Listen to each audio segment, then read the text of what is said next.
I lost my garnish. Don't go! Never let go, Jack.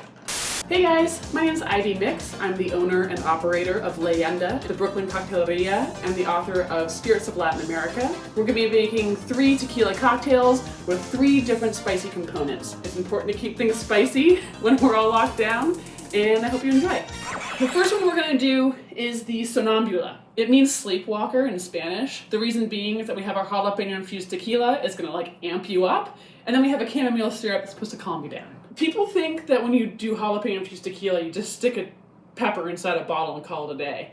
Thing is that the outside of peppers is not what's spicy, it's the inside. And you can see I'm taking off the ends that are just the chili because those are really vegetal. They bring vegetal flavor to it, but they don't bring a lot of spice. Usually if you're doing like 1 jalapeno per bottle or 2 jalapenos per bottle, you're gonna wanna wait like 15 to 20 minutes to get the desired amount of spice. Jalapenos are like snowflakes, everyone is different. You kind of have to taste as you go along. Don't keep on testing your tequila because you're gonna burn out your palate. The spice is gonna make your palate not be able to taste anything. So wait and then test. If it's too spicy, you can add more tequila. The next thing we're gonna do while that's infusing is we're going to make just a really strong chamomile tea. I happen to have loose chamomile. If you just have like a sachet, that's totally fine as well. French presses are an excellent thing to do infusions with because they are just ready to go, can strain everything you need. We're gonna let this sit for probably 3 or 4 minutes. The quantity of chamomile to water is very, very high.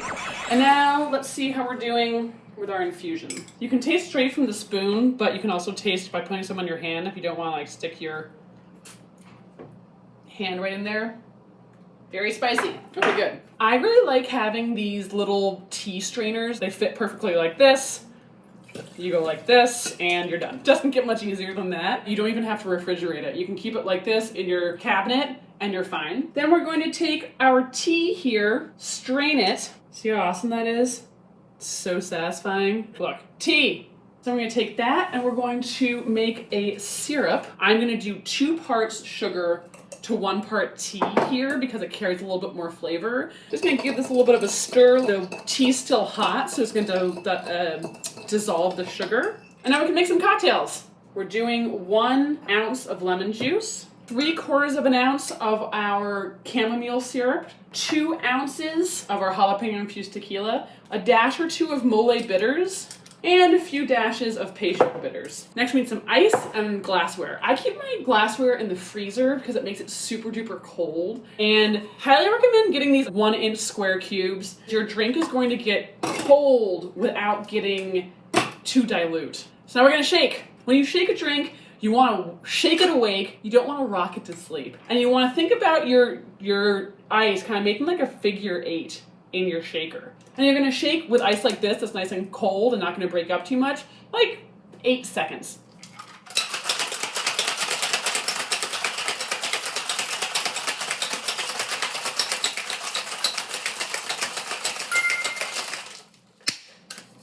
There you go. And there you have the Sonámbula, our first drink.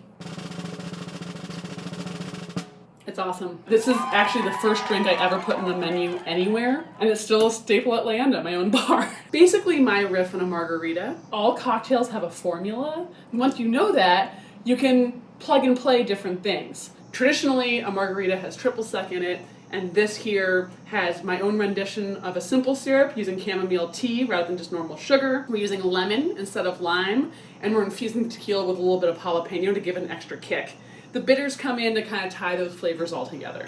Tequila is like my one true love. The interesting thing about tequila and agave spirits is that it's a very broad and vast category. Rule number 1, your tequila should read on the bottle 100% blue agave, 100% blue agave. Many tequilas are what we call mixtos, which are only 51% blue agave. So those of you out there who are like, oh no, can't touch tequila, got sick one time. Chances are you were drinking a mixto. No wonder you got sick because 49% ? Equals bad news. Tequila can come from different states within Mexico, but mostly we know it coming from Jalisco. And inside Jalisco, we think about the agaves that make tequila coming from 2 different regions.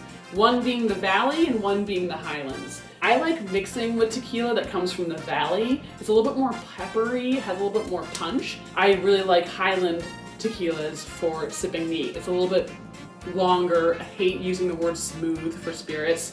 It's supposed to be a little bit fiery. They are spirits after all. Now we can move on to our next drink, the not so Bloody Maria. Sangrita is traditionally used as an accompaniment to tequila. It's thought of as being red with tomatoes, like the Bloody Mary of Mexico. But the thing that's really important is you're not using horseradish. You're using chilies to get that spice. If you don't have a juicer, just go buy some carrot juice, but fresh is best. For this recipe, we're gonna do equal parts carrot juice and papaya puree. Papayas are notoriously hard to get ripe, and this just takes all the guesswork out of it. Oh my God, perfect. When does that ever happen? I have the perfect amount of puree and carrot juice. We're gonna do about 1.5 ounces of lime juice. Yoink. 1.5 ounces of orange juice. It doesn't matter how good your infusion is. It doesn't matter how expensive or fantastic your tequila is. If you're not using fresh citrus, you're going to have a drink that is gross. In order to sell lime or lemon juice for people, it has to be pasteurized. Pasteurization means it's heated up. I mean, raise your hand if you think the hot lime juice sounds like a good idea. It's still gonna taste oxidized, which means it's gonna taste like battery acid. Don't do it. It's cheaper to buy an elbow squeezer, this is what we call these, a little elbow juicer. Put that in there. Then next, we're gonna put some chilies. You can see the little seeds as well that don't necessarily pulverize all the way. That's what makes it spicy. So I'm gonna do about 1.5 teaspoons here. And 1/2 teaspoon of salt. We really like to do ours with the papaya for sweetness and the carrot for earthiness, and it makes for a delicious sangrita. I'm gonna give this a little taste here. It's delicious. Got a nice little bit of spice lingering from those peppers. Again, if you taste this and you're like, not spicy enough for me, put some more chilies in there. This will keep for like 4 days in the refrigerator. If you want to, you can just pour this into a shot glass, put a shot of tequila by the side, and put a shot of lime juice by the side of that. It's called a bandera. It's supposed to like represent the Mexican flag. It's super delicious. So you're gonna take about 1/2 ounce of lime. We're gonna do 2 ounces of the sangrita. I'm gonna do 1.5 ounces of the tequila. If you wanna kind of lighten it up a little bit, I like doing kind of equal parts tequila and Fino sherry because it's very light and tasty. Then we're gonna put some ice in there. Give it a little bit of a stir to integrate everything. Then we're gonna take one of the little limes here for garnish. So there you have it, a little Bloody Maria. And it's awesome. I like it because it's kind of like a slow, low, smoky burn. You can try this with mezcal as well. It's super delicious. Yum. Cures what ails ya. I lost my garnish. Don't go. Never let go, Jack.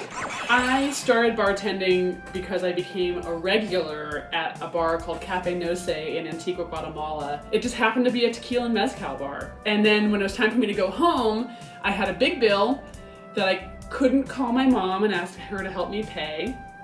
So I started working to pay it off, and I made this realization like, oh my God, I can get paid to be working in the place I was spending so much money to be in. And it was like this revelatory moment, like, oh my God. And then next thing you know, I started getting invited to go to Mexico and go to different distilleries and check these places out.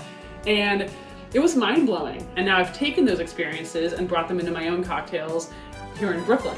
Our last drink we're gonna do here is an Old Fashioned. Old Fashions are super easy. Something boozy, something sweet, some ice, and something bitter. For sweetness, I'm gonna use a little bit of maple syrup. I like a little bit more richness to this. And because we're doing spicy, I'm gonna use this awesome stuff. It's called Ancho Reyes, a chili liqueur. It's delectable. If you're kind of like, ugh, I can't be bothered to do an infusion or make a syrup, here's your answer. I'm gonna do 1/4 ounce because a little bit kind of goes a long way with this. If you want spicier, Godspeed, do more. I like doing a reposado or an añejo for my Old Fashions or my tequila Manhattans because it has some barrel aging. You just get a little bit more oomph because Old Fashions are a little bit more contemplative. So I'm gonna do 1.5 ounces. This is totally extra points. You don't have to do this, but I like just putting a little bit of mezcal in because it makes things that much better. And then we need something bitter. So I'm gonna be using aromatic bitters. Then we're going to get our nice big ice cubes again. Now I'm going to stir up my drink here. If you're quiet, you can not hear anything. You're stirring it to not integrate air bubbles in. I'm gonna show you what never to do.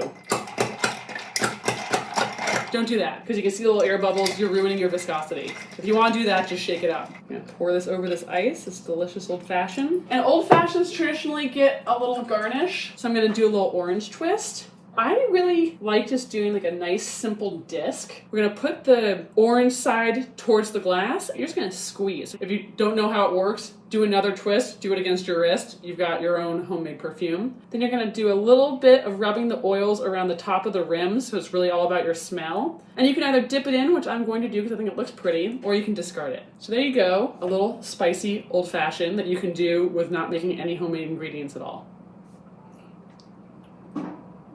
It's awesome. I mean, what's not to love? It's a little bit spicy, a little bit smoky, and quite a bit of tequila. So, ta-da!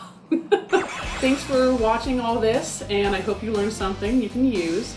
Be sure to comment in the comments below. Let me know what you've made, what you're experimenting with, and be sure to follow Food and Wine for more chefs at home. If you liked what you saw, come visit me at Leyenda. I'd love to serve you sometime soon. And if you want to learn more about Latin spirits, please pick up my book, Spirits of Latin America. I'd love to teach you more about it. Thank you so much for joining me, and have a safe time.